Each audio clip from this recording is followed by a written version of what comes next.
Hi, I'm Kim Parmon, Principal Broker with Living Room Realty. As the Fed has continued to raise interest rates in an attempt to offset inflation, it has caused the housing market to become volatile. This volatility has given both buyers and sellers headaches and has some questioning, are we headed towards another 2008? Today, I have with me mortgage advisor James Adair, here to share some information, insights, and thoughts on these current market conditions. Howdy, I'm James, mortgage advisor with Neo Home Loans here in Portland, Oregon. Neo's mission is not just to sell mortgages, but to use financial education to ensure people become successful homeowners.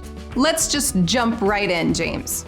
Understandably, folks are worried we are headed for another 2008. Do you think that's the case, and why or why not? Well, the short answer is no. I do not think we're about to experience another 2008. And the reasons why I can't see that type of downturn are, first, the entire character of the lending industry has been transformed. The credit quality, the stability, and overall equity present in the United States real estate market is extremely high. The market could have a huge drop, and this would still be true. Plus, the amount of potential buyers, a lot, compared to available inventory, limited, creates a kind of floor for the market that I think will be durable. Okay, so far so good. Any other thoughts on this? A few, yes. Something that drives home buying is called household formation. And this is when people hit the age of marriage and family creation. And the average age of this formation that results in a home purchase is age 31. And the population of buyers right now that are in this 31-year-old age window are the tail end of the millennial generation, which is the biggest population boom ever seen in US history. And it's followed only slightly by the second biggest boom, which is Gen Z, right on their heels. And guess what generation was hitting household formation in 2005 and 2006? That's right. It was Generation X, people born in the 1970s. And this was also the first generation that came about during birth control, and as a result, there's a demographic dip of births in the 70s. So the real estate market was destined to see a slowdown in the early 2000s as Gen X showed up to carry that first-time homebuyer burden. And since market values are always pushed forward by the first-time homebuyers, and the generation showing up to absorb that entry-level house was significantly smaller than the previous generation, we would naturally expect some price softening. But this was also coincided with the Wall Street discovery of collateralized debt obligation products. And the appetite for these products required more mortgages. And the subprime mortgage industry was born. And we all know what happens next.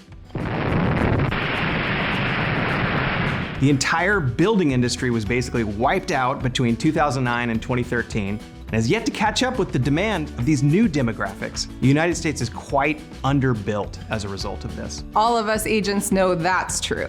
This was really exacerbated in 2020 when the millennial buyers peaked. Combining that with low-cost mortgages, it's almost the exact opposite of 2008. Creating multiple offer city. Higher interest rates right now are creating a temporary cool down in buyer behavior, but new home building is still years behind the curve. This is why what kind of feels like a market downturn is most likely a temporary mirage, and an opportunity for any buyer who wants to punch their ticket. Whenever rates cycle back down to the mean, we'll see buyers flood back into action. With these factors holding the market up, the tax-adjusted cost of borrowing compared to renting, even at today's rates, is still a smart trade. While it's true that it doesn't feel as obvious as it did in the last few years, buyers with the right plan, the right time horizon, and the right team in place will almost certainly be a success. There's a lot of chatter in the market about how rates are going to go down soon, so buyers should marry the house and date the rate. Of course, rates may go down, but they also may go up. How are you making sure buyers are protected right now in the present moment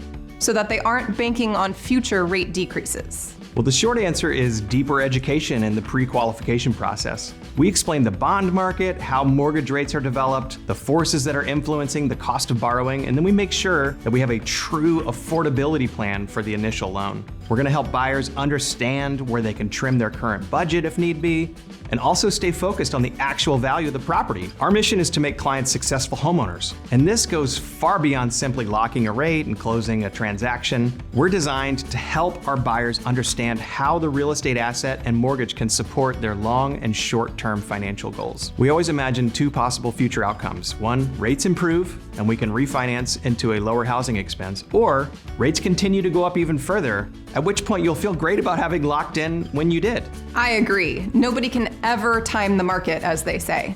But rate increases have caused such big monthly payment increases in such a short period of time, some home prices have started to decline. In your opinion, why should someone consider buying now instead of waiting? Well, the hidden opportunity afforded by this affordability shock is that the overheated competition of 2020 and 2021 has dramatically subsided. Being able to command the market as a buyer with regards to price reductions, closing cost credits, repair credits, and full-blown property repairs, that's all on the table now. If you were a buyer with a lower down payment who couldn't afford to waive the appraisal, this market is now open to you again. If you buy now and the market continues to decline, well, that's only a negative outcome if you also sell at that time. And I have a lot of faith that whatever price correction we're seeing right now will be relatively short-lived. That's so true.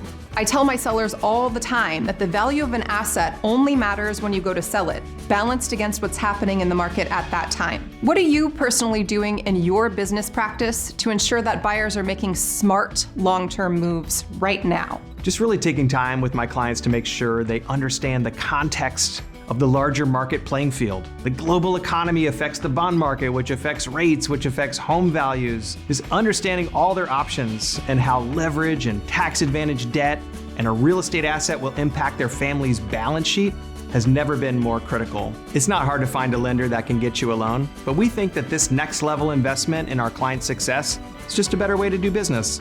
Thanks, James. We appreciate you taking some time to share this information with us. Living Room is committed to providing you with as many resources as possible to help you make an informed decision. If you're ready to make a move, call us today. We'd love to help you find your next living room.